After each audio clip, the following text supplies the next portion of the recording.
Are your Salesforce emails landing in spam? Learn how to create a Dkim key in under 2 minutes. I'll walk you through the exact steps to generate a Dkim key in Salesforce. Let's start from Setup Home.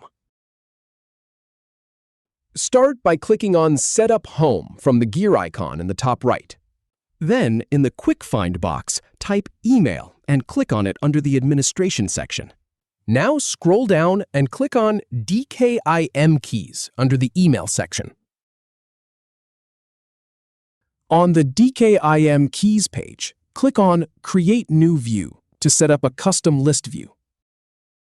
In the View Name field, type a descriptive name for your view. The view unique name will be generated automatically based on the name you entered. Finally, click Save to create your new view. If you have any feedback or if any info is inaccurate, please leave a comment below. We'll do our best to answer or redo the video if needed. Thanks for watching.